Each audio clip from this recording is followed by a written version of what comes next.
They have told me I'm not welcome in their lives at all, and they never want to hear from me again. I'm not welcome to come to any family gatherings, any weddings. If I do show up, they would seek their security on me and call the cops. Jeez. Like, is that love? Is that the Jehovah's Witness love that they think that they represent? And I wrote like a goodbye letter to everyone in my family and burned it. And I feel like that was like a big letting go moment. But of course, like, I'm emotional now, but that was really special. And after that, I felt a lot lighter. Yeah. But the practice of shunning is evil.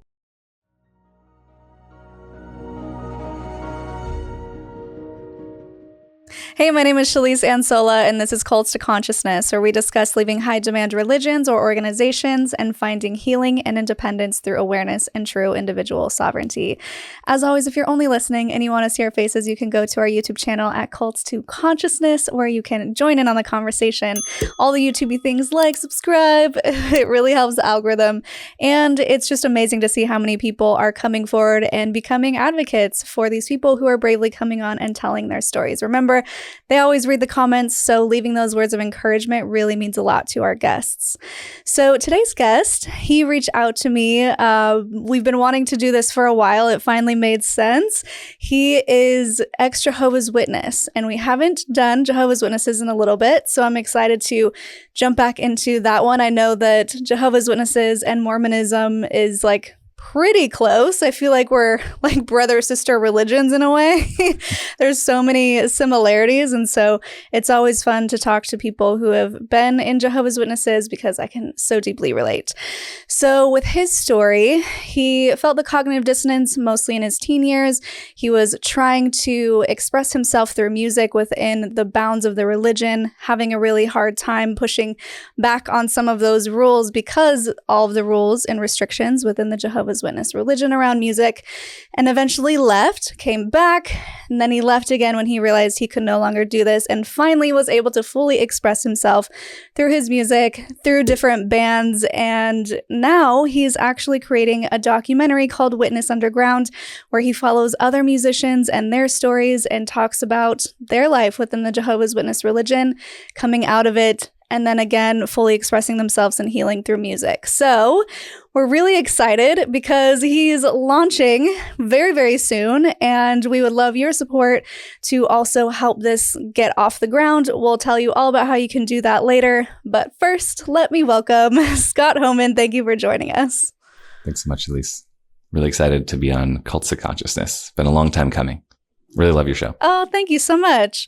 So just to give people an idea then of the religion, will you kind of give us a breakdown of some of the rules and restrictions that you were living under? Yeah, some of the well-known ones. We start our film with this because it's always nice to, like, I heard something about your religion, and okay, so I'm going to give you those. Witnesses don't celebrate Christmas and they don't celebrate birthdays, and that is true. They also don't celebrate New Year's or Thanksgiving or Mother's Day or Father's Day or anything that celebrates a single person as an individual or celebrates a nation in any kind. You can't salute the flag. You can't say anything. Can't sing a song, a national song. Oh, really? What about the Pledge of Allegiance? Absolutely off limits. Oh, interesting. From a very young age, you are kicked out of the classroom and made to feel different and separate because your parents want that, apparently.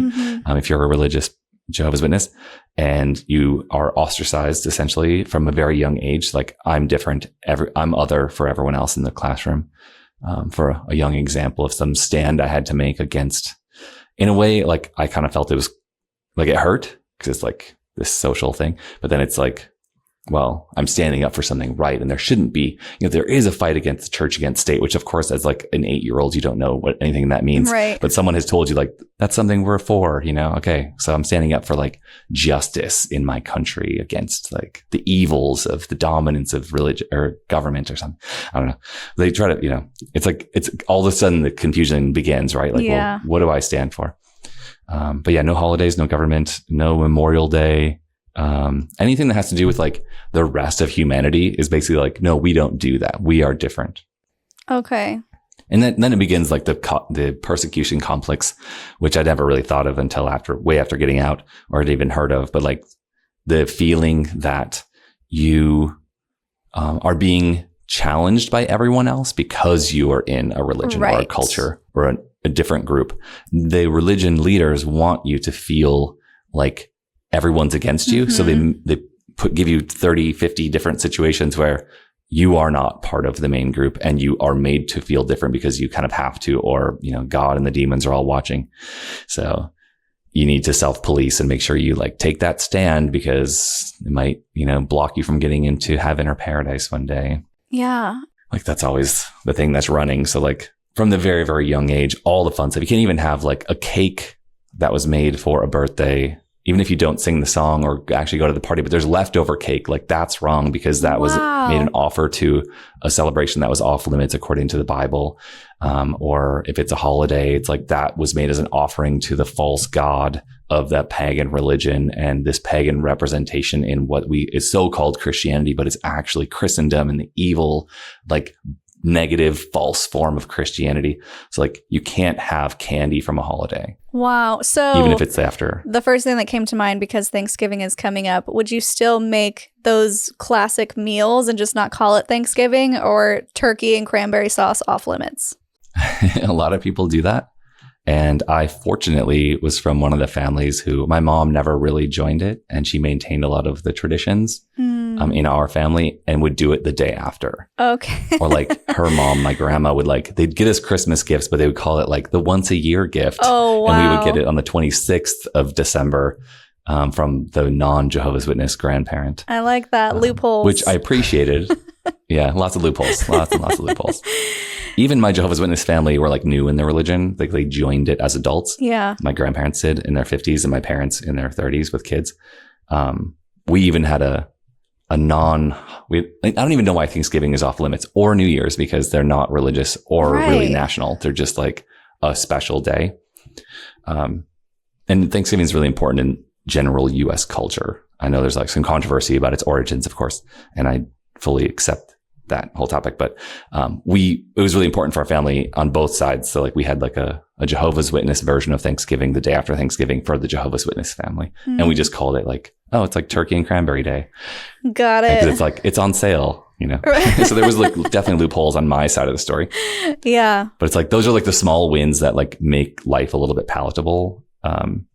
While you're like not able to celebrate anything and have like no real markers for time like the rest of humanity does. And every time someone else is like, oh, I'm doing the awesome thing that everyone else is doing, you're like, I'm taking a stand for the true God and not doing it. And then it's like, you know, a sense of pride, but also like disappointment because you can't have fun with everyone else in a shared experience. And doing that for decades has effects, as I'm sure we'll get into on some level. Yeah, I mean, life is about celebrating the little things, even if it's a stupid holiday like Valentine's Day, just something to where we can collectively agree this is a great day to celebrate and go out and have fun. And so if you're denied that, it must feel really isolating. And all of this is leading up to the Doomsday thing, right? The Armageddon, where Jesus comes back and it's very apocalyptic in ways. And that's kind of the whole, I don't know if you would call it the basis of their religion, but it's a big focus, right? It's a huge focus. And it's something I forget because like it was just like ever present. The bad news that was in the news that week would be the thing that everyone at church was talking about on Tuesday night, on Thursday nights, and on Sunday mornings. And if you did go preaching on Saturday mornings, like about half of your week wrapped up in this. And that's the thing you're allowed to share openly is like, this is bad news. And that proves that it's the end of the world. I can't wait for the end to come and Jesus to come and wipe clean all the bad people. Right. Like genocide's coming. They would never use that language, but like, they're like, I can't wait for the whole genocide thing to be over so we can then just like live forever in peace and paradise. And then, you know, then there's the common jokes when you're actually preaching, like that's a pretty nice house. Like those people were kind of mean to us. Like they're probably not going to make it. Like I'm totally taking that lake house. Oh my God. And everyone's like, that's a pretty sick house. Like I wouldn't mind having that house too. Maybe we'll have to fight over it in the paradise. Oh my God. You're plotting like the houses of the jokes. sinners. And you're like, that's going to be mine soon. I'm sure I was probably guilty of that on one or two occasions. I don't really recall it, but hearing that was like a norm, and that's like global. Like every witness has like, oh yeah, when you go preaching, you're like plotting which house you're taking after the people that live there right now are dead. It's pretty dark. And it's like in 3 years. I mean, everything's always been like, it's like right here. And the language they use is it's imminent now. But before that, they were like, it's exactly this day. It's exactly this year and this date. Or it's coming, like, we know it's going to be this decade. It has to be because of this Bible chronology. And like everyone's always kind of talking about this is the end and this is the proof, or some weird, nuanced metaphor in the Bible. But the King of the North is like a thing they always like to talk about. Not always, but like it's like one of the deeper concepts of I think Daniel, where like the King of the North and witnesses think it's Russia, or like anyone against the United States is like represents this evil force that will like bring the end through war. Anyway, there's just a lot to say, but like that was Doomsday is like, they are a Doomsday cult. Right. They don't like the word cult. Of course we can get into that nuance, but it's a loaded word, but like it's a Doomsday organization, and they're very fundamentalist and very conservative in a lot of ways, very extreme in their views and how they live and how they expect you to adhere to conformity. Right. And I remember with our episode with Alt Worldly, when we were talking about Jehovah's Witnesses, he was saying there's a whole page on the website about why they're not a cult. And I found that really funny. It's like, if you have to have a page saying why you're not a cult, you should probably look into that. But I was going to ask you, before we get more into your childhood, just briefly, I'm curious because I know you've been out for a while. When COVID happened, did you have in the back of your mind like, oh shit, was I wrong? Is the end of the world actually here? Did any of that cross your mind? That did not. What did cross my mind, and I've been out 15 years. Yeah, so that's a long time. 4 years ago, so about a little over 10 years at that time. And what crossed my mind is like, oh, I bet they think this is this real sign of the end of the world. Absolutely. And what I was reading about it without talking to them, that they really did think that. Because it was in a bigger way than ever before, maybe since like the Cold War or World War II. It's probably the biggest thing. And it's like so global, and it isn't one of the things that Jesus says isn't the sign, which war and famine are like not the sign. I guess it would maybe be a famine. Anyway, yeah. They always attribute everything to the end of the world. Like that's a sign, even though it's like there's a clear list of things that are definitely not the signs in the Bible. Yeah, the same thing happened with Mormonism, with the prepper Mormons. I mean, honestly, Mormonism is an end of times cult. It's literally called the Church of Jesus Christ of Latter-day Saints. And Joseph Smith was saying, in this generation, Jesus is going to come back. And so it's the same type of thing where every year it's like, this is the last generation. You are the chosen generation. And we're like, okay, it's still going. So I think we're fine. But there were a lot of... Was it like 1830s or 50s 1830s that he started? Yeah. 30s, somewhere in there. I mean, it's been a while. The timeline's a little weird, but... Joseph.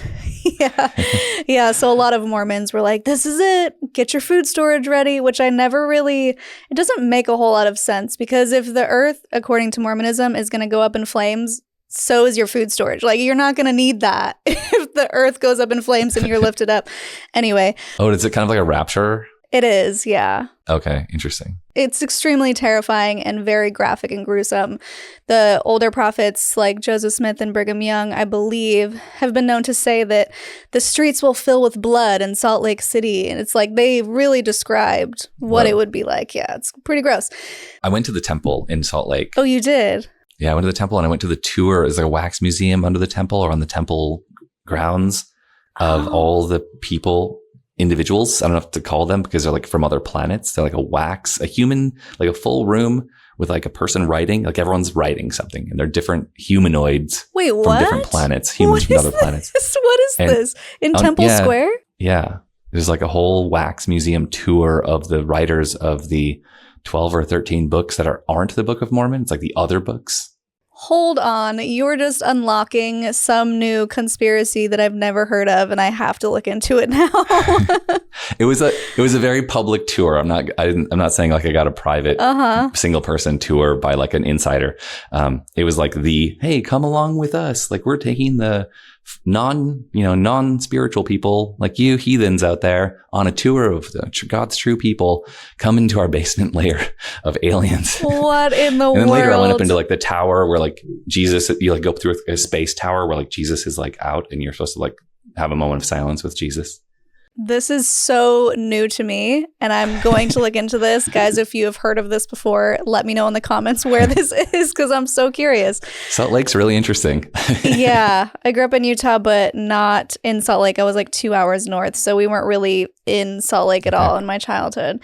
So for the Jehovah's Witnesses, with this end times, there's only, I think, is the number 166,000 that are going to make it to heaven? 144,000. Oh, it was close. 144,000. So what are the rules? Like, how do you know if you're one of those people who can get to heaven?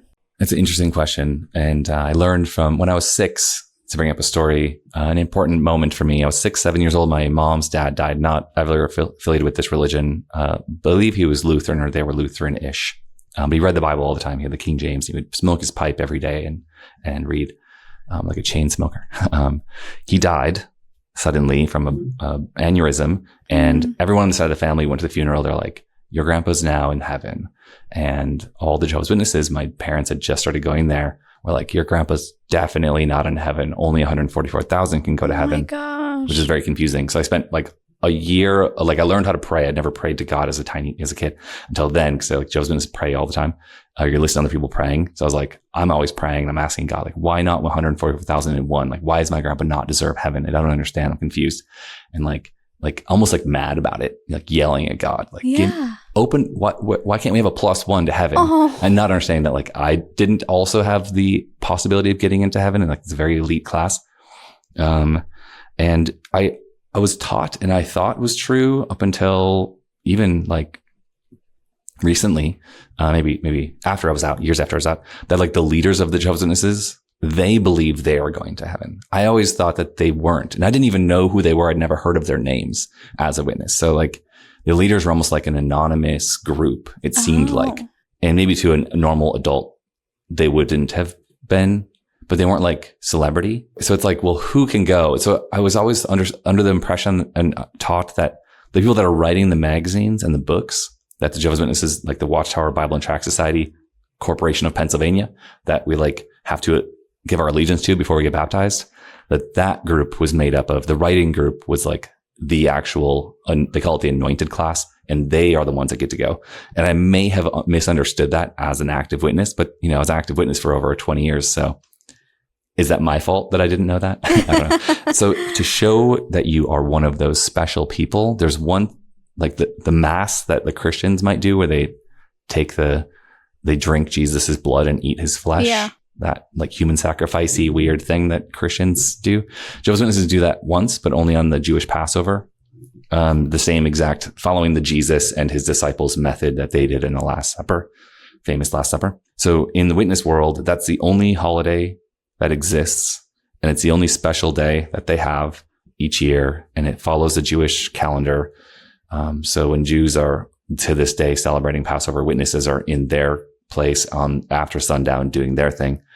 And the people that believe they're going to go to heaven, the 144,000, and they call them the anointed class, they will show that is what they believe by drinking the wine that gets passed around and eating the unleavened bread that gets passed around. But the rest of the people who don't have that, who think they're going to live forever on earth and have like an earthly life into the future paradise, like live on the planet, being ruled over by this the overlords in space who used to be humans, who are now like weird angelic creatures and invisible. They watch those people drinking the wine and eating the bread, and they're like, oh my God, one of them are here. We didn't know. Oh my goodness. So it's just an inner knowing. You decide for yourself if you're worthy enough. Yes. And we spend about 3 months ahead of that every year talking about how no one is anointed, probably, except the people that have mental health problems. So can't really trust those people. They're not really, we don't really know, even if they take the wine and eat the bread, like you can't really trust that they're anointed. It's interesting that they would make a big show of it, even if they're like, yeah, no one here really is, but we're going to let them think they are by making this whole production of, like, I don't know, it just seems like a weird way to highlight those who they already tell you are probably not. It's very strange. And I think it has to do with like the origin group of the religion really thought that they were part of God's special arrangement, and that they were the only small community that were going to go to heaven. But then like a lot of people started following this religion. They're like, whoops. Oh, what do we tell these like underclass? Like we have to like make sure that they know they're slaves and they're going to stay slaves forever. Like, there's no extra above this. We're in charge. They're not, kind of situation, a control situation. Yeah. So even within your religion, you're kind of put down. Like you have the superiority complex that you're doing the right thing and you're not saying the Pledge of Allegiance and you're, kind of othered in school. Yet at the same time, your own religion is saying, but you're really not that special because there's other people who have taken your spot in heaven. Yeah. I mean, it's a strange thing because in a way, the only people on the planet who are saying like there is no afterlife are atheists. But Jehovah's Witnesses are like, there's nothing after you die. You just become non-existent forever. And it's only like, with the earth hope, the non-heaven hope, which is what most witnesses think is going to happen and believe, they're just hoping that when they die, that God will remember them in his, what they call the book of life. And so if he remembers you and he valued you, he would bring you back to life on earth.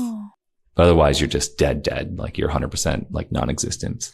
Okay. So let me make sure I'm understanding correctly. So there is no heaven in Jehovah's Witness theology. It's you get brought back to earth. Yeah. Like the active, present, normal day witnesses, that's what they believe. Okay. There is this strange, very like 1 in 10,000 or 1 in let's see. They think there's like, when I was in it, there was like 5,000 left who are still drinking the wine and eating the bread once a year. And out of 8 million, sorry. So what is the math there? It's like less than 1%. Wow. 8 million Jehovah's Witnesses worldwide. Yeah. It's like half the size of Mormonism, I think, ish, globally. Yeah. Well, apparently there's 16 million Mormons, but they baptize people who don't even really know what they're doing in other countries. I heard about that. And also, apparently there's only like 4.6 million active LDS because, again, they're just baptizing people, putting them on the records, and they're like, see, we're growing, but people aren't actually participating. Yeah, I think witnesses have a similar thing. And they stopped reporting a couple of years back. It was like kind of an evidence that like they don't like that the numbers are going down, so they just stopped recording numbers at all. Yeah, the move that Mormonism does is every year they announce that they're building new temples, so they make it seem like there's a need for more temples to go up, but they're just sitting empty. There's really nothing going on. It's a real estate business in the end. Yeah. But all Scientology is that way, witnesses, Mormons. It's interesting to hear that, actually. Yeah. Okay, let's get back to you. So let's go back to a point in your childhood that was really memorable to you, something that stood out and maybe something that really had an effect on you. There's one early moment where I had started doing Jehovah's Witness-y things, and like my biology teacher was saying all kinds of just heathen talk about how animal life and plant life works. Like he's supposed to, like that's in the curriculum for every school in America. And I was like, this is terrible. This guy needs to understand the Revelation book. It's amazing and crazy. So it's like, I gave him this huge book that we were studying at the time. And maybe it was our second time studying it. Like for a year and a half, we're like going through page by page, going through deep, it's a fantasy book. It's crazy. It's chaos. Written by a guy who died in prison, probably doing drugs in his 90s. John, apparently. That's what, who knows? Anyway, and so like I told one of the elders that was like a close family friend at this point. We used to have book study in their home, which is like the Tuesday night meeting where we study the Revelation book. And I was like, oh yeah, I gave my biology teacher who believes in the crazy evolution theory. What an idiot. I gave him the Revelation book and he didn't like it, but he took it. And like this elder, one of those nights, he's like, so I was wondering if you would, in front of my dad, it's like, would you be willing to go up on stage? And, you've seen people go up on stage and they give their experience. Like it's a really amazing experience. It could encourage the other kids and talk about how you placed, God's literature with your biology teacher. And I was like, do you want me to lie? And the elder was like, this guy's like a family friend and like another, like an uncle to me in a sense, in a way. I've respected him a lot. And my dad, they both just like had this like wide-eyed, like, I didn't expect that to come out of my child kind of moment. And which I always look back on that, like, that's what I was thinking of the people giving their experiences on stage. It was all fake. Like no one was authentic. And like, does anyone even believe any of this stuff kind of thinking? I was always a little bit skeptical and frustrated, and you're supposed to always raise your hand and like participate. And I kind of out of protest was like, this is stupid. They're not even like considering 5 other really important points. We're just sort of reading a paragraph and telling them that sentence 3 is the answer, and then repeating it. And it was like, this is the dumbest waste of time. It's like obedience class 101. It was an indoctrination session. And I hated it, honestly, but I went, and I liked the social side of it, I guess, on some level. It is nice to have community in church. And I think that's the one thing it still provides to people. But that was revelatory for me and also to look back on like an interesting moment. Because like kids say the darndest thing. And like that was me being one of those kids. Yeah, it's interesting that you had that awareness at such a young age. I remember because we would do testimony meetings, which sound like the same thing, where it happens once a month for Mormons, and it's called fast and testimony meetings. So you don't eat, and then you go to church, and then you stand up and say why you know the church is true. And they would have little kids on the pulpit and parents whispering things into little 3-year-olds' ears to repeat back. And it's super culty now that I look at it. But at the time I was like, oh, the little 3-year-old knows that Joseph Smith is a prophet. Like, it's just, it's really silly. But I definitely didn't have the awareness to question people, because I was looking at everyone around me and I'm like, well, if they know it's true, then why am I struggling? Or I shouldn't have any doubts, because clearly the doctor and the lawyer are getting up and they're smart guys. And so I just kind of went along with it. Yeah, I think one of the things I wish I'd had back then was the tools that you learn in middle school debate or high school debate, which is logical fallacies and like the straw man, red herring, appeal to authority. I mean, religions appeal to the Bible as an authority all day long. And when they do appeal to a secular authority, they often misquote them or take their words and ideas out of context. Witnesses are notorious for that. Like every single written quote that they've ever put in their literature, like the vast, vast majority, if not all, are complete like manipulations of what they were actually trying to say. They just like took this half sentence out of context and try to make it prove their own point when they were actually the opposite was what they were trying to convey in what they are taking it from. And that was, true for what we show off in the movie as well. Like one of the shows dishonesty on the part of the religion, and it's manipulative. They're using appeal to authority, and that is a logical fallacy, but they're using it to manipulate, and they're doing it dishonestly. It's like, oh man, there's like a lot there. Yeah. And that's stuff that you figure out once you've left. So at what age did you start really thinking, okay, I want to push back? Was it around the time where you were trying to have these bands and create music and you were getting struck with all these restrictions? I think my parents kept a shelter for us, and maybe like the fact that we had such extended family had nothing to do with that faith. We had a lot of leniency in the congregation. We're like, these are the only people who have ever come out of our preaching work, like to the congregation. Like we have to like be nice to them and be gentle and like let the kids get away with some stuff and not be hard on them. None of us really getting baptized. My older brother eventually did. And then I did just before leaving my parents, which I don't even know really why. It was just like some pressure, but there was like almost all my friends were not witnesses. Like I have Pentecostal friends, Lutheran friends, atheist friends, Catholic friends, non-denominational, non-religious people, like normal high school mix of human beings. And I had some cousins who were associated with religion, but they were also not like in it. So we were playing music, and I played prom. I went to prom. You're not allowed to do that. I did. Like we were going to punk rock shows. Like I saved all the money I was making when I started driving and having ability. It was rural Wisconsin, so like you have to drive a couple hours to do anything, on concerts and music. And music was just like such a through line throughout my young life. Like I got the Nirvana Nevermind album like everyone in the 90s, and was like, oh my God, I need a guitar immediately, and started making that kind of music. I loved it. And so did like all my close friends. Like we all played some music together. Yeah, that was like, I had this like middle road experience that most witnesses don't have such a strict thing, but I had like I had like two worlds I was living in where most witnesses don't get that benefit. If we're going in chronological order, there's more to say there, but I left home, and my very first job was a TV station job. I ran camera, and they're like, hey, we need you to shoot. It was December 1st. And I even wrote a song called December 1st about how awesome it was to be on your own and like live, on your own apartment and like fund your life. And I was making $4.50 an hour running camera at a TV studio. It was like the worst paying job of my life, but it was so much fun. I actually loved it. but one of the things was like, hey, you need to go shoot Christmas at this church. And I guess I always thought it was Lutheran, but maybe it was a Catholic church because they were in Latin. And I don't know if Lutherans do Latin, but anyway, I was like, well, okay, technically it's my job and I'm basically starving. So I think I'm going to just not make a huge stand, and I'm free for the first time. I can kind of make my own decision. I'm 3 weeks free. I'm going to another church. And I was like, I'm kind of curious too. And as long as nobody knows, I won't get in trouble for going to another church. And I'd never been to another church. Like when does have a big ban on like accepting literature from other religions or learning or reading about other religions or considering other faith. Definitely you cannot enter a building. You can't even go to attend a wedding of an extended family member who's in a church. Really? Of another religion. Like that's off limits. Like stepping into a church is like an act of defiance of your own God. What? That is extreme information control. Yeah. And so I was like, I think all my friends are from another religion. Like, what's the big deal?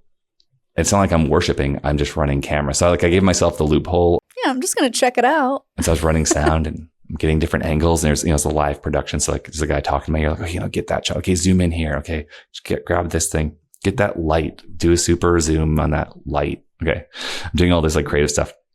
It's actually a lot of fun, but I was like astonished by how extremely culty it felt to me. Because I'd never really experienced anything like it where like people are standing up and then a guy on the stage is like in a weird outfit and he's like saying something in Latin and then turning his back and then everybody kneels on and then they chant the thing back and then all of a sudden everyone's chanting in unison and it ends quickly and then everyone sits down and then like I was like, what is happening? It's not in English. Everyone, this is insane. And it sounds like what I could only experience as like something from the Middle Ages in a cult. And I was like, oh yeah, this religion is from the Middle Ages and it probably was a cult, but now it's just like a global thing. Where I was like, I guess I'm grateful that witnesses are like, they speak in our language and they're kind of doing educational type format, like a classroom style. I guess that's like a good thing. Yeah. I'm good. I don't need to go back to Catholic church again. Now I got that out of my system. And then we had a New Year's party. And that was like the next thing that kind of like shocked my world. So this is like my first month of like freedom, right? But I'd met all these witnesses. I'd reluctantly gone to the next town over, my dad's advice, like constantly through high school, like go meet witnesses. And the only thing that witnesses do where I'm from is play basketball in the summer and football in the fall and hockey in the winter. And I don't care about any of those three things at all. I cared about skateboarding, snowboarding deeply, playing music deeply, and traveling. I loved it. So none of those things were interesting to me, but I went there and I was like, oh, there's like some other like weirdos like on the sidelines who don't want to be there. So I was like, hey, what's your thing? And they're like, oh, I hate basketball. I'm like, yeah, I don't want to be here either. And they're like, what's your thing? And I was like, I'm in a band. I've been playing like, I don't know. They're like, what kind of music do you like? And then all of a sudden the conversation's going like, oh, I'm a drummer and I love the drummer for Zeppelin. And then, the other guy's like, oh, I have like, I'm into like jam bands and 311. I'm like, you should come over sometime. And like, I built a skate ramp in my backyard. I didn't know there was like witnesses who, did that kind of stuff. There's a few of us here in this town area, but like, it's like, they're the weirdos. Like I have friends from high school that I can kind of hang out with sometimes. So I was like, oh, okay, there's like people like me who are sort of like not towing the line and not super indoctrinated. So we started hanging out and became good friends. And that was like 17, 18. And then I didn't go to college because you're not allowed to go to college in that religion. And I didn't really want to, but I don't know if that was like, did I not want to, or was it like the whole culture around me was like, right, don't do it. It's bad for you. So I didn't go, and I was like really missing all of my friends. And I was like feeling like I missed out on like a big important life transition mode. I was just like, oh, I'm the idiot who like stuck around and like while everyone else is having an awesome time and having a new crazy cool adventure in a new city somewhere. Oh, I really screwed that up. I didn't take the idea of going to college seriously. And I was like, well, I'm going to hang out with these cool witnesses in the next county and town over. And I moved in with them in our first apartment. So that was like December 1st, then the Christmas. And then they were like, one of them was a drummer. One of them was a bassist and played piano and keyboard. The other one was a DJ who would like DJ vinyl. And he would take like comedy records and like mix them with beats. And it was so funny and so cool. Or like, we should do a home warming party. And they're like, yeah, cool. And I invited all my friends from my hometown who are still around or back on holiday because it's like the holiday season. So like they're in town back from college. And so those guys, those witnesses also had their like school friends. It's like this whole mix of like our two worlds. And for me, I was like, well, I just met, I've known my brother's friends who are also witnesses, and like, I'm just going to invite everyone I know. It's like we have our own new house, right? It's like all these people came, including the elders' daughters who I invited. And then the next day was like drama beyond, because like those elders' daughters, who were lovely people, they were just like very much like towing the line and like high up, like pioneering, they call it, where you go preaching 100% of your life, like 70 hours a month. Jeez. They were like, you guys were partying with people who are not witnesses, worldly people, unacceptable, and drinking alcohol. People that were not 21 were drinking alcohol. And I know for Mormons, it's like you never drink alcohol, but for witnesses, especially in Wisconsin, it's like the drunkest state in America. Like I've been going to parties with alcohol. There's like a child's room at every bar where I'm from. Like there's kids always at the bar. What? Like you would grow up in bars. There's beer and there's alcohol always. All the elders got together. I didn't know anything about this, but like I got a call. They're like, you need to show up to the Kingdom Hall. I'm like, today? They're like, yeah, it's really important. We heard what you guys did. And I was like, calling my friends, like, what are they talking about? I'm like at the skate park. I'm wearing my tattered, this is the 90s, so like tattered, like huge baggy pants are like ripped in 7 places. And my Primus t-shirt that I've had for like 6 years, like a band I love. And it's like ripped in a bunch of places. I'm like, this is my skateboard outfit. It's like, I'm going to crash 100 times while trying to do this one trick and roll in the dirt. And like I show up to church in this, and I've just been like blasting punk rock at the skate park for like the last 4 hours. I'm exhausted in this. And it was like, it was like middle of winter, but it was like a nice day out for some reason. Global climate change. And I went in and they're like, we heard what happened. What do you have to say for yourself? And I was like, so belligerent. I was like, why is that party a problem? They're like, you had a New Year's party. I was like, it's not a holiday. And they're like, but witnesses don't celebrate New Year's. And I was like, why? And they're like, there's like 8 guys all in their suits. And I'm like in like tattered skateboard clothes. And then like all the other people that were at the party are also at church, all dressed up in their suits and dresses, like shamefully repenting. Have just taken it, like getting, yeah. And I was just like, and then they're like, what about alcohol? And I'm like, we're in Wisconsin. I don't think I've been to a party that didn't have underage drinking ever. Including every party I've thrown for the last 4 years in our like private music studio with witnesses and chaperones or whatever. I'm trying to do everything the right way. That's not the issue. What's the issue here? It's like, sounds about like it's about control. And so that was like my attitude. I actually didn't get in any trouble, but like they had this different opinion of me because I was like the new guy in town. And this is my 5th week in this town. Like no one knows me. And I'm somehow this like terrible influence. And then there's like 15 witnesses that were teenagers at that point, teenagers, early 20s that had become friends with, skateboarders, snowboarders, musicians, punk rock, hip hop, DJs, artists, all left the religion except for 2 and me. And somehow I was like, how am I the one who's still in this religion after all these people left? And then that whole community just like dissolved for me. And my parents were like, you have the worst choice of friends. And I was like, these are the people you wanted me to be friends with. Yeah. These are the witnesses at your church things that you wanted me to get to know. I got to know them because they were at the church gathering. I have no idea what you want me to do here. I only know how to make friends. The way I know how to make friends through like mutual experience or shared interests.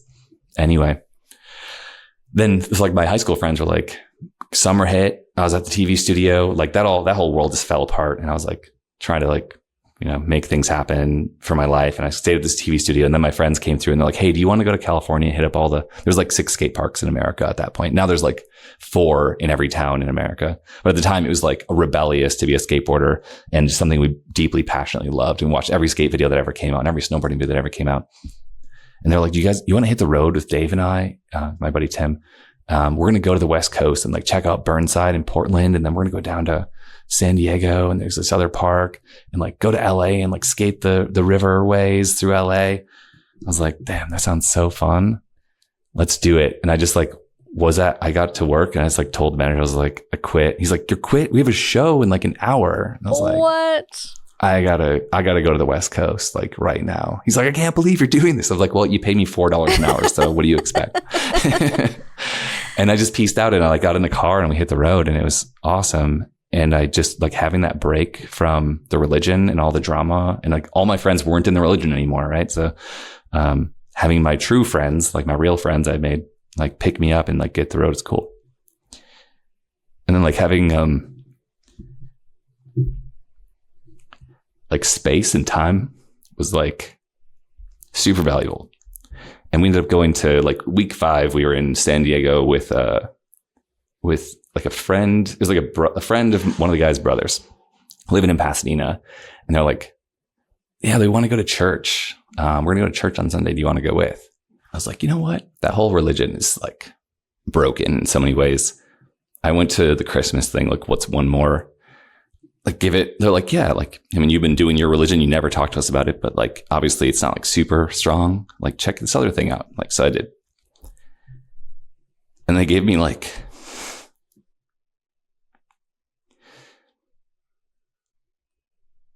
they gave me this pamphlet that was like, it was like 10 stories of families who were like kicked out.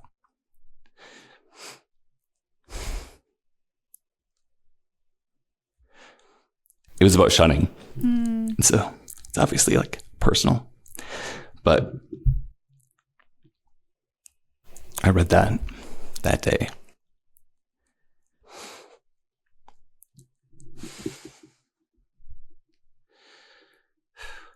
And like really felt for those people, because like they were like individuals, elders, whole families that were like cut off from their family, or individuals in their family, or someone didn't talk to them anymore for years, and it hurt. And I had like one experience with that where like a cousin had done something that was considered against the rules and had to be shunned, and everyone in the family had to not talk to this person for a year. And it like instantly knew that like every single story in there was true. And it wasn't like they were embellishing. It was just like, this is what it is. And it was like, this is the way the witnesses do it. And it sucks. And it's abuse. It's emotional manipulation. And like everyone's suffering. Like this isn't something that someone that really probably follows God would do. It's not loving. Mm-hmm. It's abusive. And then I just was like, yeah, wow, I can't go back to that thing. And I just didn't. And I didn't go back to church for like a really long time. And there was a situation where I went back to my hometown and I confronted my dad about this. He's like, I heard you haven't been going to church. And it's like, or have you been, or whatever. And we started talking about it. We had a whole sit down. We had a really like, I was like being really honest with him about what I read, about what I thought, about what I believed, what I didn't believe. And he brought me to tears basically with 2 things. One was like, just do it the way I do it. You don't need the people in the congregation. You don't need this religion. You just need your relationship with God and like get to the living forever immortality thing. Get to paradise. And I was like, yeah, but like this whole religion, according to you, according to them, is the only path. Like you have to follow the rules. And he's like, no, you don't. You can actually do it your own way. I'm like, well, then why do you need them? And we had this whole like, we were just like going back and forth. But in the end, he's like, listen, you want to live here at the music studio? Cause they bought the neighbor's house after he died from the family. It had been our music studio all through high school. And like everyone and all my friends throughout high school left their instruments there, and we recorded albums there and tons of parties. It was awesome. And, I was like, yeah. He's like, well, how about this? You'd say you don't believe it, but like, we'll talk to the elders. You'll start studying again. We got a whole new batch of elders. All the elders got like removed. We have a whole new group. Like you can talk to them and like they give you a fresh perspective, that's a whole thing. But he's like, if you go preaching full time, I'll give you half price rent. And I was like, I don't believe it. And you want me to teach it to others? Yeah. I don't even know if like I can get into the headspace, but when I looking back on it, it felt like, because he brought me to tears on this couch, having this conversation like in the house I grew up in. And it felt like, now I've been in, lived through other situations as an adult, but it felt like an emotional, abusive move. Like no matter how honest I am, no matter how heartfelt and like authentic I'm being, my father won't do that with me. He won't go there with me. He just thinks if I talk to the elders, he'll get to have me in his paradise. And that's his goal. Or that like doing the teaching and preaching will be the thing that makes me faithful again by ignoring all the things that I don't believe, or like the contradictions that I've found, or the emotional manipulation that I see happening and I know happens and how ugly it is. And I was like, okay, so like, I don't like the trap. I don't want to be in it. My dad's in it and he wants to take me back into it. And like, now I'm like wrapping myself back up into it, but on sort of like my own terms. Like I usually talk about that story in like a helpful way, because I was like, well, I'm going to be in my band and I'm going to record this album and I'm going to do this. I'm not going to do that. I'm going to go to college and I'm going to do what I want. You know, like I was like, I'm setting my boundaries and I'm not obeying these rules anymore. And he was like, yeah, fine. I don't care. Doesn't matter.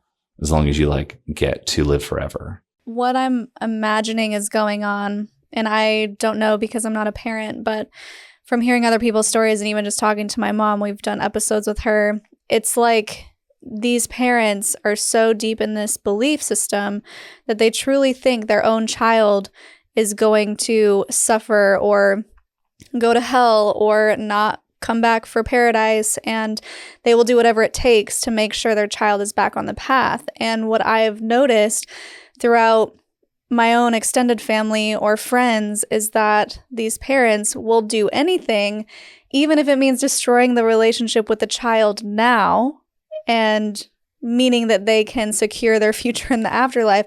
And it's just so destructive. And it's so obvious for us now in our new perspective, looking at it going, wow, that was a really bad move. Why didn't they just listen to me? Why didn't they hear me out? Why didn't they acknowledge my feelings and my pains and my struggles? But I think if I were to analyze it from their perspective, they are just desperate to get you to go to the right place. So I don't care what you do. I don't care what rules you want to follow. But as long as he gets baptized, we're on the right track. And that's kind of how I see it. Do you see it in a similar way? Yeah. I mean, it's that plus they joined it, my parents anyways. And so from my perspective as parents, like for them, it was not just, oh, like this is God, the true God of the universe. It was also other 30 somethings raising kids in a safe environment that was drug free. Okay. And less problems in society, like the community that they wanted to distance themselves from anyways. Mm-hmm. And they happened to find genuine people who, like, it was, you know, like any church could be that, but this one has like very, very strict rules. And like, yeah, we're going to raise our kids there because it's safe for kids. Got it. Yeah, that makes sense. So like there was also that happening. But yeah, I think for my dad, because my mom, like, I don't even know if she believes it. I still don't know. In fact, I don't know what any Jehovah's Witness believes because they can't tell you what they believe. They have to tell you what the church says they believe. Oh. And you can't have an authentic conversation because if they don't toe the party line on every single thing, if you have your own ideas, like people will suspect you and then turn you into the elders. So like you have to have the party line. You have to have the religious, this is the thing. You can have your favorite scriptures, but as long as it doesn't, you know, as long as it's in line with their teachings. Right. But yeah, my dad wants to just desperately live forever. And I just rewatched Star Wars, and like Emperor Palpatine is trying to like manipulate Anakin. Uh-huh. And he's like, you want to see Padme live? Only with the power of the dark side can we transcend and use the powers of the Force to live forever. It's like the same message of manipulation. Like you want to live forever. And of course, Anakin never gets those powers. But it's like, I'll teach you, but you have to stick with me. You have to obey me no matter what. Obey, obey, obey. And then you get to have the carrot on the end of the stick eventually. But maybe. Wait until, I'll teach you later. I'll teach you later. I'll teach you later. You might get it. You might not get it. You might get it. So after that discussion, you decided to get baptized after all. Actually, I had gotten baptized like at 17 as a minor. Oh. And it was sort of like, I don't even know why I was doing it. Like my older brother had. And like one cousin had done it and my dad had done it and he was pressuring me to do it. And I wanted to live forever and the end of the world was coming. And it was like, well, I mean, I don't know. Like, is any of this real? Like, sure, I'll get dunked in a pool next weekend. Just in case. Yeah. I actually kind of really thought there'd be like some profound spiritual moment while I was in the water for 3 seconds. I was like, I'm just wet. And there's an audience. It's really, really uncomfortable. Right. And my grandparents were like, I can't believe you didn't tell us you were going to get baptized. It's so important. We would have taken a photograph. I can't believe we missed our grandson getting baptized. I was like, I don't know. Is it important? I don't know. Like, what is this whole thing we're doing? It sucks. Can we go to like, there's a concert tonight I want to get to. It's so boring here. I don't know. I was so conflicted at that point because I was like, none of this is my ethos. None of this is what I care about. And meanwhile, all the music I was listening to was like, we're born to rise against them, from Rage Against the Machine, Know Your Enemy. Like they want like the American dreams are manipulative things to get you to obey and cooperate. And like, I'm like, oh, yeah, he's saying all this stuff, but like the religion's also doing those things and like telling me something similar. Like maybe they're the enemy. And like, I feel like being independent, like I was getting philosophy from music.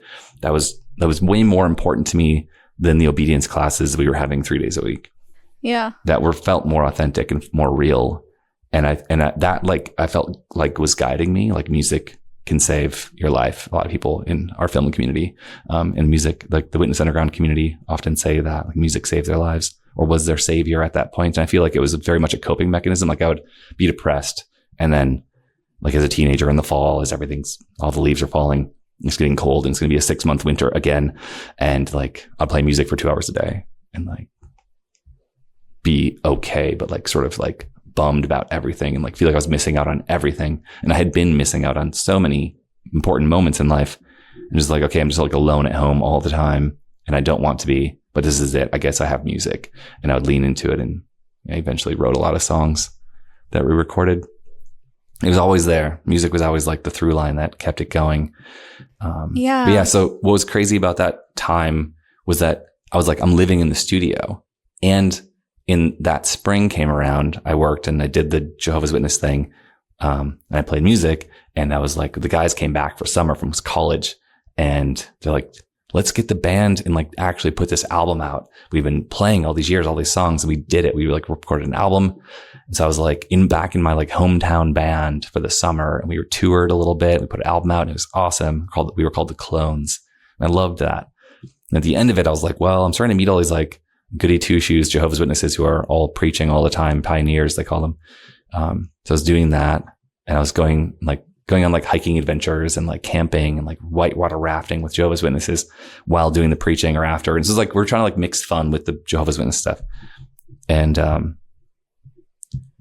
I was like, I think I need to quit the band and like form my own band. And I started to meet more witnesses, like another generation of witnesses who are coming out of the woodwork, more my little brother's age, who are playing guitar and bass and in farther reaches of the Jehovah's Witness world. And I was like, oh, there's other musicians, like we should play music.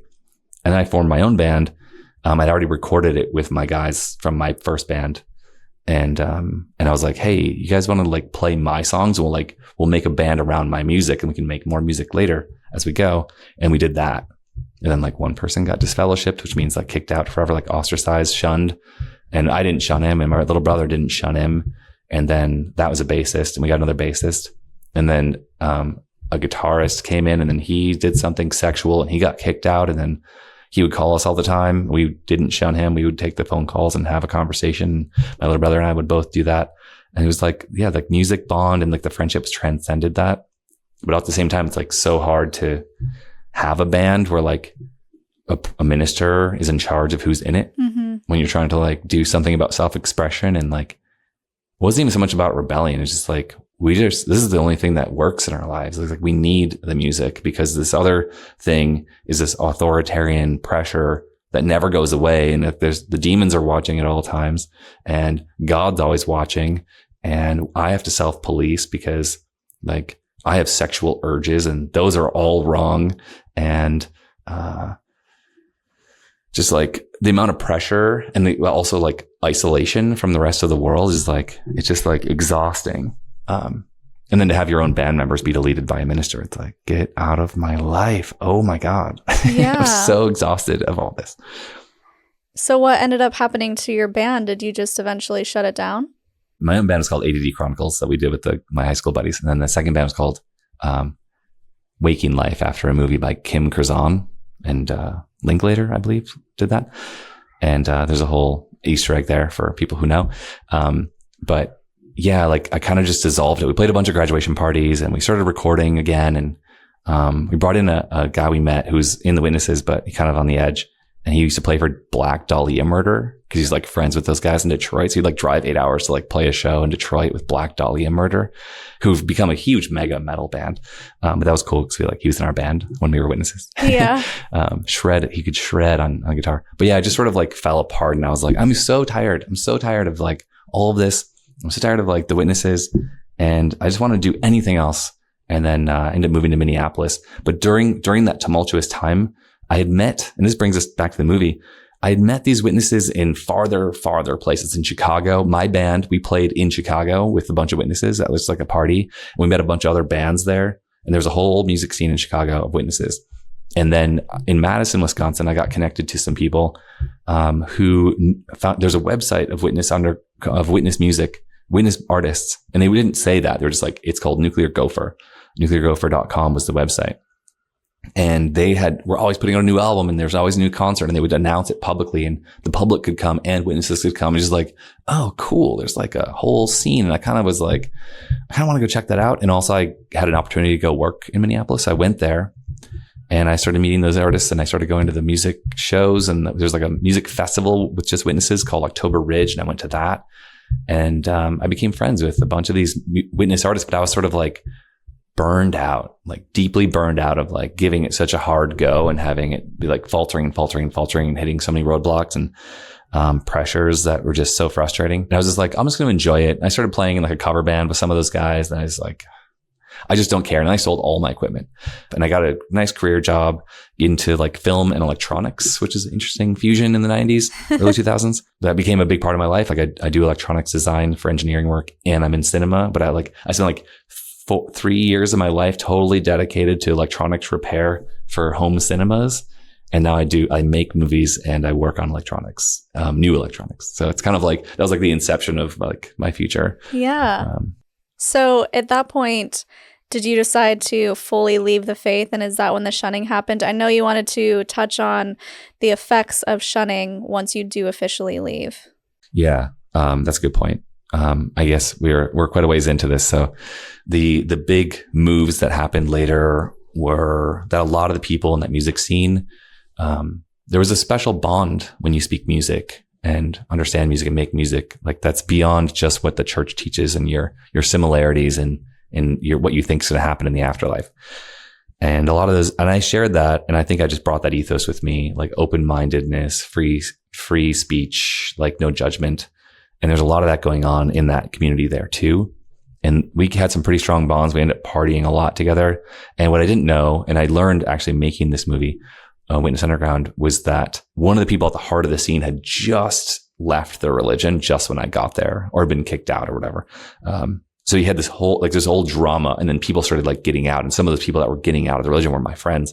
And we were all like trading like Dawkins and Sam Harris, like the New Atheist books and like reading them and talking about them. And then like I started something where, after our book study, we started the Revelation book again for the third time at that point. And so we would go back to my house after church and like drink and use the Bible and be like, well, this is what they said in this scripture, but there's this other scripture that says this. We'd like have an after church session with our close friends.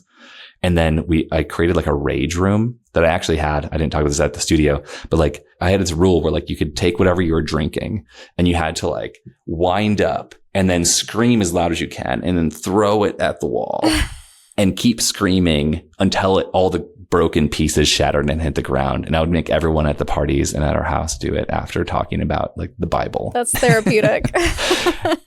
Super therapeutic. And I didn't even know what it was, but yeah. So that was happening. Fast forward, I ended up going to Ecuador to kind of see about like being a missionary, but I really just wanted an adventure. And then it was like the Witnesses abroad were like, it was like cultural imperialism. And they were like in a spiritual battle. They call it spiritual battle with evangelicals there. Like, and they were having different standards for people. It was just like a whole nother world. But I learned to surf with Witnesses, like infiltrated like the Witness surfers. And I learned to surf there. It was interesting ride. And then I eventually left. And I guess you probably want to know the exit strategy and then the aftermath. But the exit was in my movie. the reason why I love working with these people is that their exits were so similar and parallel to mine with similar backgrounds with music. And Ryan's story in Witness Underground is really, really parallel to mine, even though we didn't ever meet each other. Basically, I wanted to do research, and they don't really let you do research. You're not allowed to study things. For a long time, the internet was banned. And then social media, Facebook was banned, and using certain aspects of the internet was banned or unacceptable. People would watch you and then self-police and turn you into the elders for like having a Facebook account. And now their whole religion is on the internet, and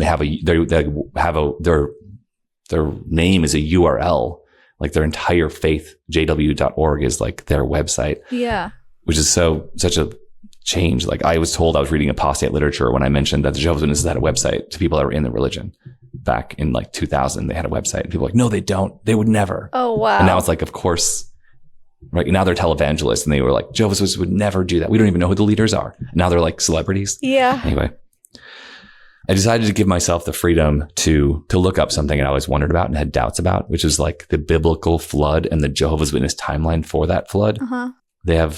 So I went on the internet, did a Google search, and I was like, I'm going to prove to myself that Jehovah's Witnesses are correct by finding evidence to support it. I'm laughing because I did the same thing, so I can relate. That's not research. That's going in with your biases and trying to prove that you're right is not confirmation the right bias. way to do it. Yeah. But that's what I did. Confirmation bias. Thank you. A lot of ex-witnesses say this. They're like, yeah, I did like one Google search. And then like 30 minutes later, I realized that the whole thing was a lie. It's like, why is that the common story? But it was definitely true for me. I was like, proof that the global flood happened at this biblical timeline 4,500 years ago or ish. And there's like no evidence at all. But what is presented as evidence is by young earth creationists who think the earth is 6,000 years old and that the biblical flood did happen at that time. And they don't understand anything at all about archaeology or history or geology. And they put on like white lab coats to represent archaeology, which that's like the doctor clothing. If you're going to try to fake it. At least have the right costume on. Yeah. I was like, this is so embarrassing. Oh my God. None of this is true. There's not a single bit of evidence to say anything at all related to this timeline. It's all lies. Whoa. And I was just like, how many more videos and like articles can I read? Like, I can't believe there's no evidence. And like, I was just like, unbelievable. It was just unbelievable to me that I had like lived another 8 years in this religion. I was 27 when I finally left properly. And I had like gone abroad and represented this religion in another group, another country. I felt so disgusted with myself at that. And then I did go back to church that week. And, I was in a Spanish congregation at the time. And one elder in training was giving a talk about basically the evils of being gay. And I was just like, chills went up my spine.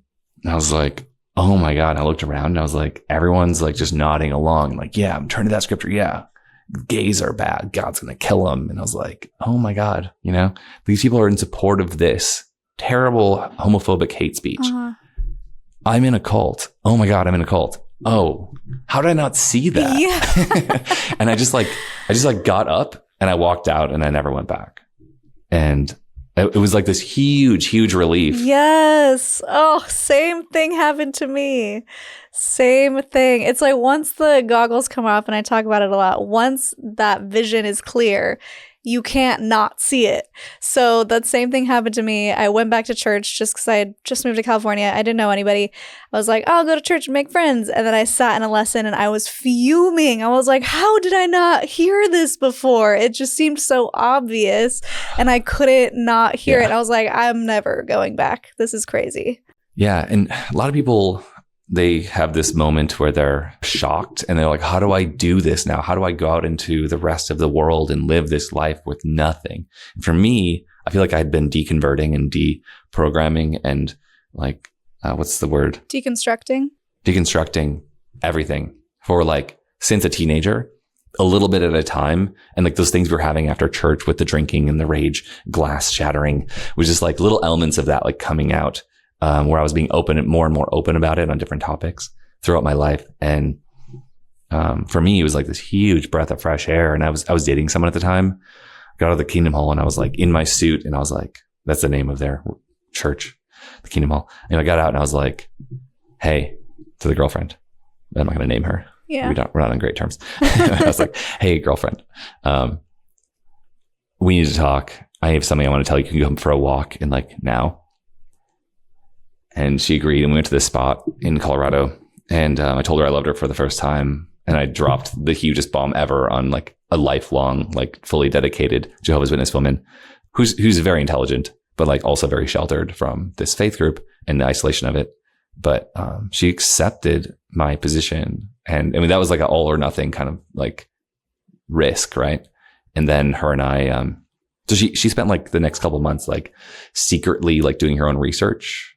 And I gave her the respect and time to do that. But I was like, I'll tell you anything, but I don't want to like, I want you to guide you need to know what your thing is. Like I had my like Google search. You need to find your Google search, whatever that one thing is. And she did her own research. And then we like decided to sell everything and hit the road and have like a physical journey. With the idea was like, let's just go overland to Argentina from southern Mexico.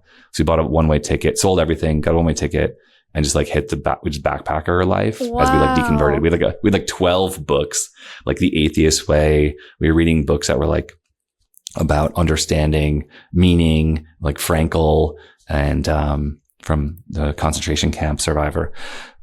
And then let's see, what else we read? We read books on evolution, like how it works, like how does nature work, like stuff that we were denied access to. And just like, we just sit next to like, we'd like have like a rope swing into like a lagoon in Guatemala. And we're like page turning like, oh my God, did you know that there was like this many like species of like elephants that like all happen in different layers of the earth until today's modern elephant. And it's like so obvious that the connection is there.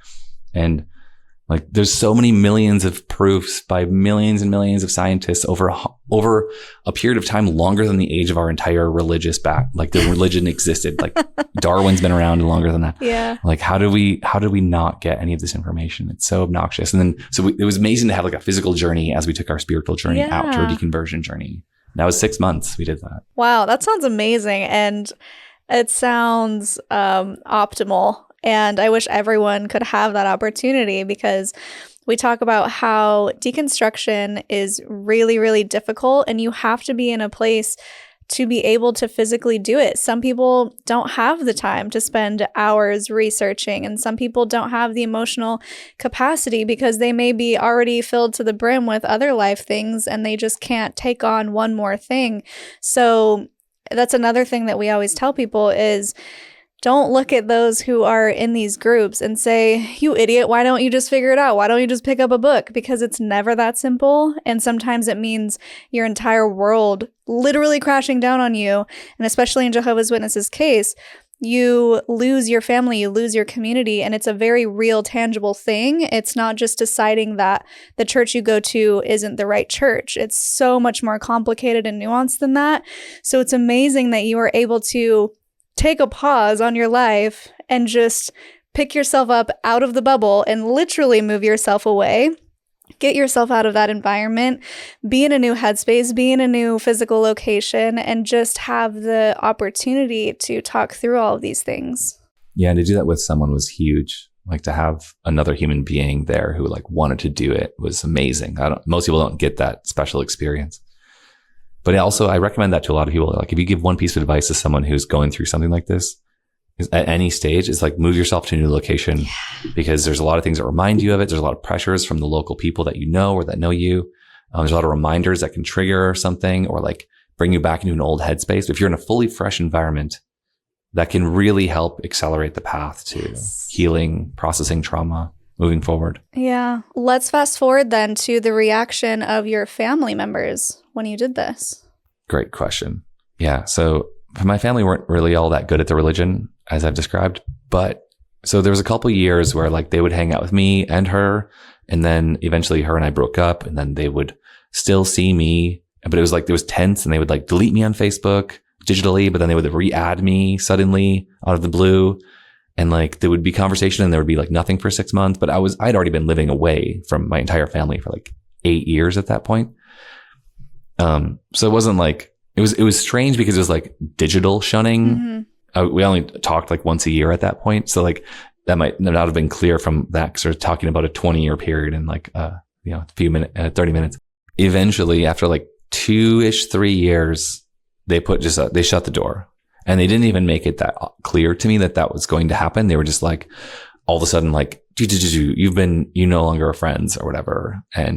Or like I don't know how it was shown in Facebook back at the time, but it was like obvious to me that we were no longer connected to my brothers, my sisters, my parents on the internet, and they wouldn't respond to my emails. They wouldn't respond to my phone calls. And I was like, oh, okay. That's the full punishment, the full weight of punishment. And then I started getting like responses like, oh, I heard what you did. You just wanted to have sex. Like, what? Like, sex was never a part of me leaving this religion, walking away from it. I don't believe it. Yeah, I left for evolution. Mm-hmm. I left because I wanted to be able to learn things, and I was denied education, and I was pursuing that. And ideological issues. Why am I getting all this backlash from people who I barely even remember, or like I used to have a friendship with, but I haven't talked to in ages, or like writing out to me some like hate messages. And then it was like just a cutoff, and I was like kind of furious about it, but I was like, okay, this is the whole religion thing, which is like a part of my past I don't want to talk to anyone about. And I just like tried to forget about it and tried to push it away. And then I went to college, and then, for engineering. And then after that, I went to, Asia for 5 years, and I just was like, just needed like a break. And I tried another Star Wars analogy. I call it my Dagobah experience, where like Yoda lives on the swamp planet after the Jedis are being hunted by the Empire. And he's just like out there for decades or whatever, until Luke goes out there. So I was like, I need a Dagobah. So I went to Vietnam. It's like on the other side of the planet, and I got a camera, and the idea was to just get back into my passion. And then as part of like, anyway, so I was just like away, and I was building all the skills to get good at documentary, because I always had a deep love for documentary and film. And I had made a couple like student things in high school, and kept that passion. And then eventually I was like, I think I can tell this story. I don't know how I'll do it, but I met some people. I kept meeting. This is the crazy thing, is I was trying to keep it a secret, but I dated an ex-witness, and both of us never talked about it until like a year after we'd broken up. Then she's like, my mom just died, and I want to talk to you. How are you doing? And I was like, she's like, my grandma's a part of this whole crazy religion. And it was like this whole thing. And then I was like living with another person in Vietnam who's from England. And she was like, yeah, my mom's this like crazy religion. And like, oh, Jehovah's Witnesses is crazy. What? Oh my God. Like, I've been partying with this person, and we lived together for half a year. And like, that just kept on happening. And I was like, okay, I'm trying to run away from this thing, and it's here. It's in my life. What is this thing? And these people are people I deeply respected. And I was like, maybe there's something here. So then the next person I met, I was like, okay, I give up. Do you mind if we like interview your story? And like, I'd love to tell my story. So I did an interview, and that was like a rough one, but we got some great bits out of it. And I did another one, and I did another one. I was like, I love this. And I crowdfunded to do that series, kept on interviewing one person and showing their modern life after that crazy thing, kind of like your show's model, basically like, what is your life in it? What is the exit out? And then what is life after? Yeah. And life after was like, what cool thing have you done now that you're untethered? And then at some point I was like, oh, this is really cool. And we got money now. I want to interview people that I know, and this music connection. I spent my whole time in Vietnam working on music, and I just made a music documentary there. And it was like, I brought back my passion for music, and I started playing again, and all my friends are musicians again. And I was like, oh, like that thing like helped me, and like, it was really valuable. But all these ex-witnesses that I'm still connected to loosely, like they're still doing music, and they're still making albums. Like, I wonder if they want to do this. And I got back in touch with them. I'd been in touch, but we like got more in touch. I was like, hey, would you be down to be interviewed on this topic? And they were like, yeah, that'd be cool. And I was like, I want you to do one more thing. I want you to play the old songs live as part of this thing we'll do. It'll be like the way to show that like music is still a big part of your life, even though it's like, I'd obviously love to like have you play a modern day concert of your modern music, but also let's do that plus like this old stuff. And we'll make the connection to the past and the present. And we were going to do an episode. And then we got all these amazing interviews and all this amazing footage. And then I met this person who had done all this archival video and film. And it was just like a lot. It was like, holy crap, like this could be a feature film. I've always wanted to have a feature film and like do the whole film festival thing. Like we could tell this deep, heavy topic about shunning, which is like my big passion. I want to like get that out. Cause like, that's why I started the interview series. Like I want to talk about this thing, lean into it, and like have my voice in the world and talk about this thing that's deeply affecting me. Like right now I'm 15 years into the shunning, 13 of like 100% off, but like 15 of the drama. Yeah. And we did it, and it was a lot heavier and more emotional and traumatic than I expected. And I was going for it for trauma healing reasons, which isn't exactly the right reason to make a movie, but it really did help. And I navigated that and got therapy. And then now we have a movie that's like about using music and art to process trauma and like heal after something heavy like that, like shunning.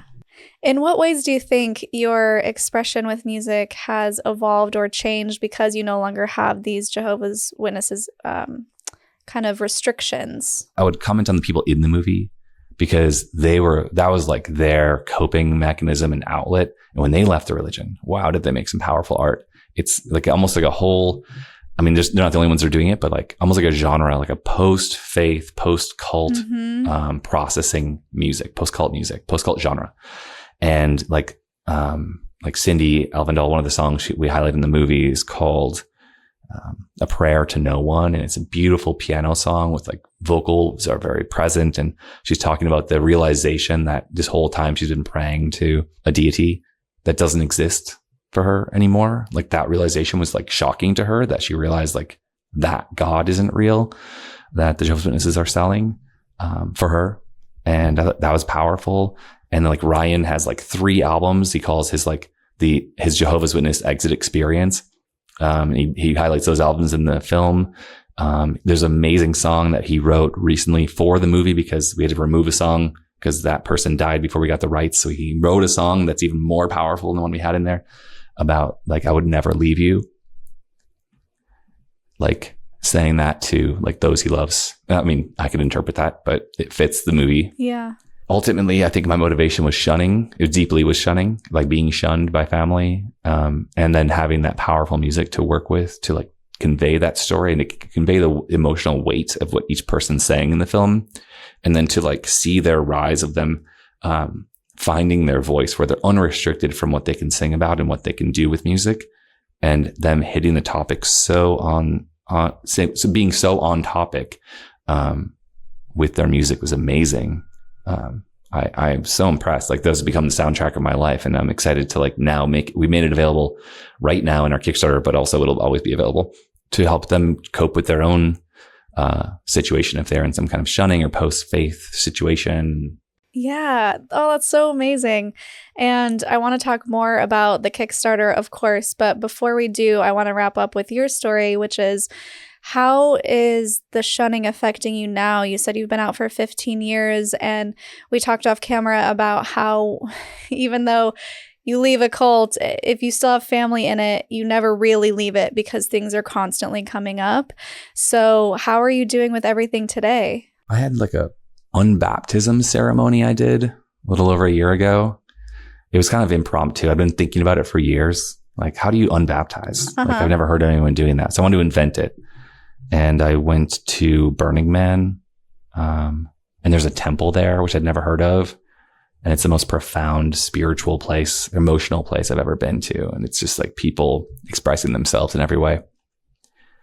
I couldn't like enter it without crying.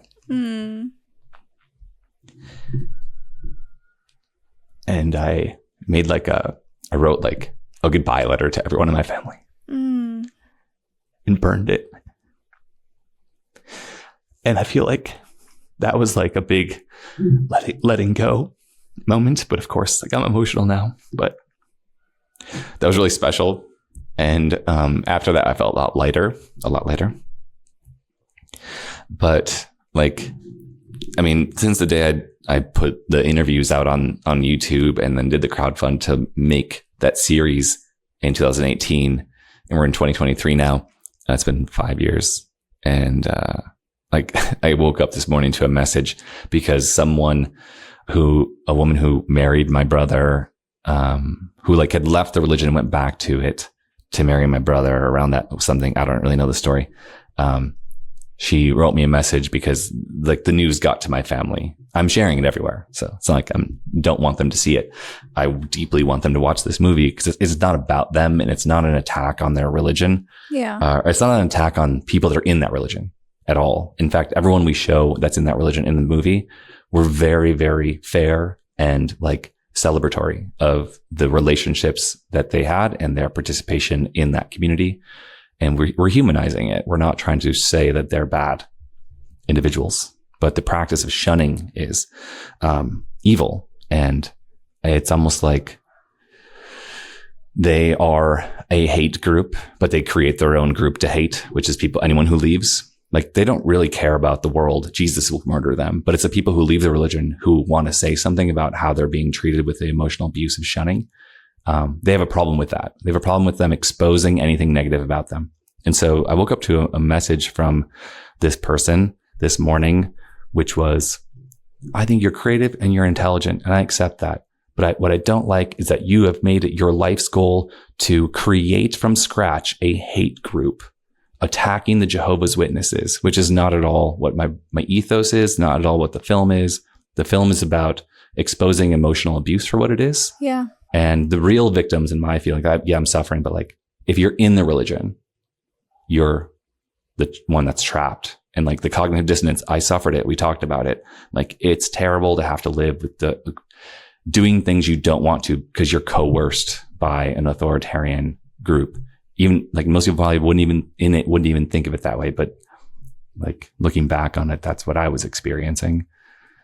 I didn't want to shun my family when they sinned, but like, you have to, and you get punished. And that was one of the motivations. Like, you get punished on day one. Usually my family was a little bit slow, but you get punished on day one. So like, I have absolutely nothing to lose. And the worst thing is like, I mean, I could read you the whole thing, but it's like a little bit probably too personal. But basically, they're like, the religion's the only place where you can find love and support. And you know your family loves you 100%, and they will always have your back. They'll always have your back no matter what. They would give you the shirt off of their back if you needed it. And you know that they love you. And it's like, how is love? Yeah, like I've now been away from my family for 20 years of my adult life. Completely away. And for 5 of them, they would talk to me, and the last 15, they haven't at all. In fact, they have told me I'm not welcome in their lives at all, and they never want to hear from me again. I'm not welcome to come to any family gatherings, any weddings. If I do show up, they would seek their security on me and call the cops. Like, is that love? Is that the Jehovah's Witness love that they think that they represent? Like, that's pretty dark for your own family. I'm not doing anything against them. I've not called them out. I've not mentioned them in the movie. I'm not in the movie. They're not in the movie. Like, I'm not doing anything against them particularly. I'm not doing anything against actual Jehovah's Witnesses. Nothing. People are telling their stories. The religion is coercive and authoritarian and I tell people I grew up in North Korea or something like it, not to like diminish the experience of real North Koreans, but like something like that kind of intensity. Self-policing. Like, honestly, I think the letter she wrote to me today, I mean, it was like 14 paragraphs, something crazy. And it was basically like, you're doing this and you're doing this evil thing and you're doing this and you're creating a hate group and you're evil and you represent hate and you represent blah, blah, blah, blah. All this like really, really dark stuff. And Jehovah's Witnesses represent love and light. And there's almost like, okay, obviously none of that's true. And she knows that. And she's doing that because the people that are in that group, it's like mostly like a family group. It's like all the extended family, including my Jehovah's Witness parents and family, and like all the non-Jehovah's Witnesses, or a lot of them. And like, she's writing this because she's the only person who communicated with me in my family for the last 13 years. And she's probably trying to save face with them by throwing me under the bus in front of them in this very public, in that way, in a public way. And it's like really revelatory because none of it's true. She has no idea what I've made. I've explained what I've made, and it has nothing to do with anything that she described at all. And in all the marketing we've done for this whole thing, we're very, very even and careful about being fair and not doing any of the things that she mentioned. So I'm just like, who is that letter even for? Like, it obviously wasn't for me because it's filled with false, nonsense, extreme ideas and the exact opposite of what's real in a lot of the language. And it's like, okay, like, I didn't need that before my big Cults to Consciousness interview. Like, it had me really shooken up. But here we are. Good fuel for the fire. Right. Yeah. Well, it just kind of wraps everything up in a little bow to show that it's still going on. It's still affecting you. It's still affecting them. And it happens so frequently. Anytime you say anything that makes any group or religion look bad, they take it personal. It's attack on them. Yeah. And we've talked about this. It's because your entire identity in that group is the group. And so when anyone says anything against the group, they're saying it against you personally. Exactly. It takes a lot to separate yourself from those groups. And we've gotten comments here before. It's the same exact thing. We just bring people on to tell their stories. Yes, I have my opinions, and I am a little bit more vocal about how I feel about the Mormon church because of my own experiences. However, when someone comes on and says, this is what happened to me and I was shunned by my family or whatever it is, there's always going to be someone in the comments who is still a part of that group saying, this is not true at all. This is not the church that I belong to. And I'm like, that's so great that you had a different experience. But one experience does not negate the other. Just because you had a great one doesn't mean this person who didn't is wrong. And just because she had a bad experience, it doesn't make your experience wrong either. And that's okay. It's okay to have different experiences. It's an enormous church. Everyone's going to have a different set of bishops or leaders or whoever, different family members, like you said, in varying degrees of how they're going to follow the religion. And so, of course, there's going to be a range. And that's okay. But what we're trying to do is highlight the not so great ones so people who are still involved and invested can take a step back and think, oh, is this thing that I'm a part of all good? Or is it possible that there are some things that I need to take into consideration without jumping immediately to this is you're anti-Mormon. I'm not anti-Mormon. I'm anti-abuse. I'm anti-manipulation. I'm anti-coercion. I'm anti-control. And that's very different than being anti-Mormon. Like, if you want to be Mormon and it brings you happiness and you're not hurting anybody, you're not shunning your friends who leave, you're not treating your gay friends differently, if you are truly open arms and want to help people, that's awesome. But also know what you're giving your 10% of your income to. Know where that money's going, knowing that it's not going to these humanitarian efforts. Like 0.001% of that money is going to humanitarian efforts. The rest is going to building up this literally $100 billion stock fund. And so I just want everyone to have all of the information. And like you were saying, it's hard for them to really understand what you're doing, because if they were to understand it, that would mean they would have to take a step back and think, wait, is he right? Are those experiences true? Is it possible to have a bad experience in the one true religion? And that would take a lot of self-reflection on their part. Absolutely.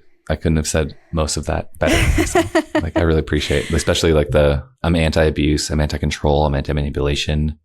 I feel very similarly about that. Like, the religion for me, like, I don't care what they write. I think they're manipulative, and I think that they're hypocritical.